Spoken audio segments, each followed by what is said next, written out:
ఓం గంగణపతే నమ ఐం సరస్వత్యే నమ ఓం నమ శివాయ శివాయ గురవే నమ ద్రాం దత్తాత్రేయ నమ క్లీం కృష్ణాయ గోవిందాయ గోపీచన వల్లభాయ శ్రీకృష్ణ పరబ్రహ్మణే పరంజ్యోతిషే నమో నమ. ఓం నమో భగవతే మేధా దక్షిణామూర్తే మహ్యం మేధాం ప్రజ్ఞం ప్రయచ్చ స్వాహ. శ్రీరామ జయ రామ జయ జయ రామ రామాయ నమో నమ. క్రీం క్రీం మహాకాళికాయ నమ. షిండీ పరాంబికాయ నమో నమ. గాయత్రీ పరాంబికాయ నమ. శ్రీం బగ్లాముఖి దేవ్యే నమ. హ్రీం బగ్లాముఖి దేవ్యే నమో నమ. యూట్యూబ్ ప్రేక్షకులకు అందరికీ కూడా నమస్కారం అండి. నేను పాలపర్తి గురునాథ శర్మ, జ్యోతిష్యం వాస్తు సిద్ధాంతిని. మీకంతా కూడా గోచారరీత్యా గ్రహాల యొక్క గ్రహస్థితి అంతా కూడా విశ్లేషణ చేయడం జరుగుతుంది. ఈ రోజునంతా కూడా ప్రధానంగా చూసుకుంటే మనం చెప్పబోయే టాపిక్ ఏంటంటే, జన్మజాతకం ప్రకారంగా మీ యొక్క గురుబలం పెరగాలి అంటే కనుక ఎటువంటి ఈ యొక్క పరిష్కారం ఆచరించాలి, ఏ దేవత ఆరాధన అంతా కూడా యొక్కరంగా ఉంటుంది, బృహస్పతి అనుగ్రహం వల్ల ఏ యొక్క సిద్ధులంతా కూడా లభించడానికి ఆస్కారం ఉంటుంది, అంటే ఏ కార్యాలంతా కూడా మంచి జరగడానికి ఆస్కారం ఉంటుంది. ప్రధాన బృహస్పతి గురించి చెప్పుకోవాలి అంటే కనుక బృహస్పతి గ్రహం అంతా కూడా అత్యంత శుభగ్రహంగా చెప్పడం జరుగుతుంది. బృహస్పతి అంటేనే గురు కటాక్షం ఇచ్చేవారుగా చెప్పడం జరుగుతుంది. ప్రధానంగా గురుగ్రహానికంతా కూడా ప్రధానంగా అంగీరస మహాముని యొక్క కుమారుడిగా చెప్పడం జరుగుతుంది. అంగీరసుడు అని చెప్పేసి అనడం. ప్రధానంగా బృహస్పతి అనుగ్రహం వల్ల రాజయోగం సిద్ధిస్తుంది. గురుకటాక్షం వల్లనే వివాహాది శుభకార్యాలు జరుగుతాయి. గురుబలం పెరగాలి అంటే కనుక జన్మజాతకంలో బృహస్పతి అంతా కూడా శుభమైన స్థానంలో యోగకరంగా ఉండాలి. ప్రధానంగా ఎవరి జాతకరీత్యా అయితే కనుక లగ్న స్థితిగా ఉంటే కనుక, లగ్నంలో బృహస్పతి ఉంటే కనుక రాజయోగ కారకుడిగా మారడం జరుగుతుంది. లక్ష దోషాలు పోతాయి అంటారు. ప్రధానంగా చూసుకుంటే బృహస్పతి అనుగ్రహం వల్ల సకల కార్యసిద్ధి కలగడానికి ఆస్కారం ఉంటుంది.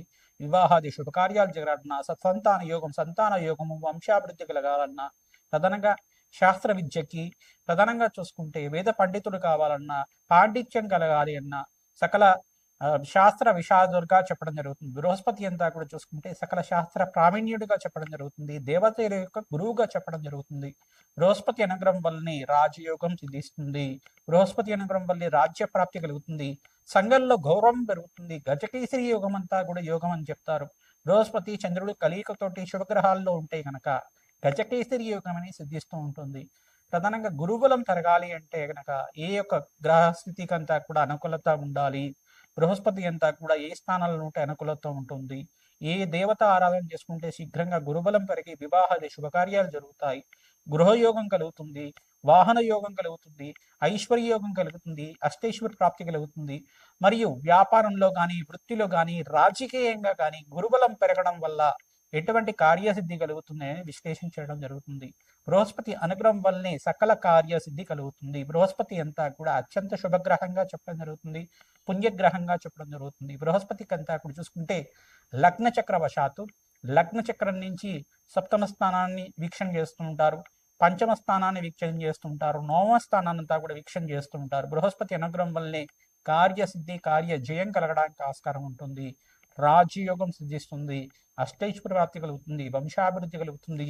మీకంతా కూడా వృత్తిలో, వ్యాపారంలో, ఉద్యోగంలో స్థిర ఐశ్వర్యం లభించడానికి, మీకు గౌరవ ప్రతిష్టలు కలగడానికి, కీర్తి ప్రతిష్టలు గణించడానికి, రాజయోగం కలిసి రావడానికి, ఆకస్మిక ధనలాభం కలగడానికి అంతా కూడా బృహస్పతి యొక్క రగుడుగా ఉండాలి.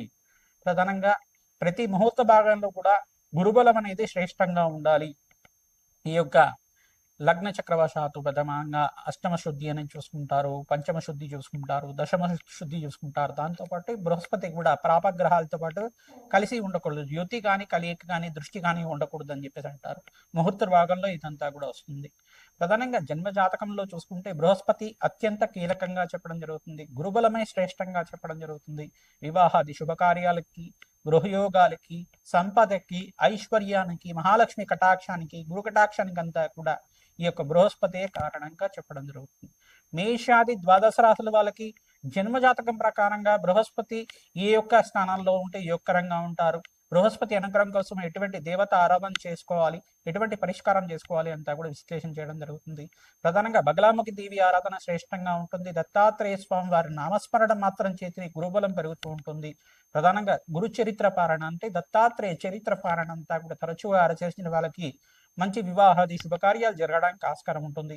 శ్రీకృష్ణ పరమాత్మ ఆరాధన కూడా యోగకరంగా ఉంటుంది. తులసిమాలతోటి నిత్యం ఈ యొక్క శ్రీకృష్ణ పరమాత్మ ఆరాధన చేయడం వల్ల, రాధాకృష్ణుల ఆరాధన, దేవాలయంలో అంతా కూడా ఆరాధన చేయడం వల్ల విశేషమైన గురుబలం పెరగడానికి ఈ యొక్క రుక్ని కళ్యాణం చేయించుకోవడం వాళ్ళకి శీఘ్రంగా కళ్యాణ యోగం సిద్ధించడానికి ఆస్కారం ఉంటుంది. సీతారాముల కళ్యాణం అంతా కూడా దేవాలయ ప్రాంగణంలో ఎవరైతే నిత్యం చేస్తుంటారో గురుబలం పెరిగి జాతకరీత్యా శీఘ్ర వివాహ యోగం సిద్ధించడానికి, అతి శీఘ్ర వివాహ యోగం సిద్ధించడానికి ఆస్కారం ఉంటుంది.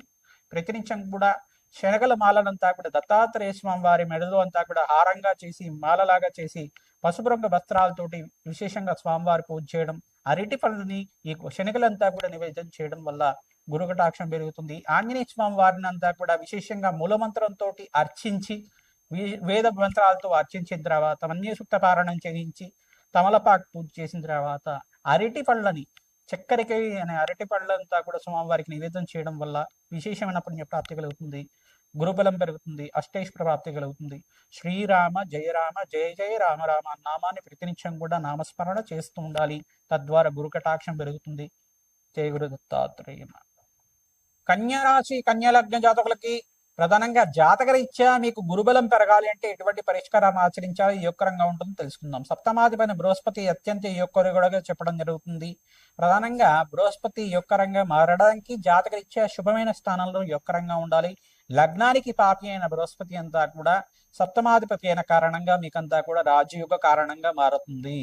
ప్రధానంగా మీకంతా కూడా బృహస్పతి అత్యంత శుభుడుగా మారడానికి ఈ యొక్క గ్రహస్థితి అంతా కూడా యోగకరంగా ఉండాలి. జాతకరీత్యా కూడా గురుబలము యోగకరంగా ఉండాలి. జన్మ జాతకమే ప్రధానమైన జాతకంగా ఉంటుంది కావున జాతకరీత్యా పాపగ్రహాలతో కలిసి లేకుండా యుతి గాని కలియిక లేకుండా ఉంటే కనుక అత్యంత శుభుడిగా చెప్పడం జరుగుతుంది. జాతకరీత్యా లగ్నము, సప్తమ స్థానము, పంచమ స్థానము, నవమ స్థానము అత్యంత యోగకరంగా ఉండాలి. చతుర్థ స్థానంలో కూడా బృహస్పతి అత్యంత శుభుడిగా చెప్పడం జరుగుతుంది. ఏకాదశ స్థానంలో కూడా బృహస్పతి అత్యంత యోగకరుడుగా చెప్పడం జరుగుతుంది. మిత్రక్షేత్రంలో అత్యంత శుభుడిగా చెప్పడం జరుగుతుంది. సమక్షేత్రంలో కూడా యోగకరుడుగా ఉంటాడు, కానీ కొంచెం మిశ్రమైన ఫలితాలు ఇవ్వడానికి ఆస్కారం ఉంటుంది. ప్రధానంగా చూసుకుంటే జాతకరీత్యా బృహస్పతి యొక్క శుభవీక్షణ పడితేనే లక్ష దోషాలు పోతాయి అంటారు. ప్రధానంగా జాతకరీత్యా మీకు గురుబలం పెరగడానికి ప్రతినిత్యం కూడా దత్తాత్రేయ స్వామివారి ఆరాధన, మేధా దక్షిణామూర్తి స్వామివారి ఆరాధన, పరమేశ్వరుడు ఆరాధన యోగకరంగా ఉంటుంది. పసుపుతో అభిషేకం చేయించడం, గంధోదకంతో అభిషేకం చేయించడం, ప్రధానంగా నారికేల జలంతో, అరటిపండు రసంతో అభిషేకం చేయించడం వల్ల గురుబలం పెరుగుతూ ఉంటుంది. ఎవరి జాతకరీత్యా అయితే కనుక శీఘ్ర కళ్యాణ యోగం కోసం ప్రయత్నం చేసుకుంటారు ఈ యొక్క కన్యారాశి కన్యాలగ్న జాతకులంతా కూడా విశేషంగా మీరంతా కూడా చూసుకుంటే మీరు రుక్ని కళ్యాణం ఆచరిస్తుండాలి. రోహిణి నక్షత్రం వేళలో అంతా కూడా శ్రీకృష్ణ పరమాత్మ ప్రీతికరంగా రుక్ని కళ్యాణం చేస్తూ ఉండడం ప్రధానంగా మీకు యోగకరంగా ఉంటుంది. తులసిమాలను సమర్పించడం విశేషంగా శుభమైన ఫలితాలు పొందుతూ ఉంటారు. ప్రధానంగా నవనీతాన్ని స్వామివారికి ప్రీతికరంగా నివేదన చేస్తూ ఉండాలి. అరటి పండ్లను నివేదన చేస్తూ ఉండాలి. తద్వారా గురుకటాక్షం పెరుగుతూ ఉంటుంది.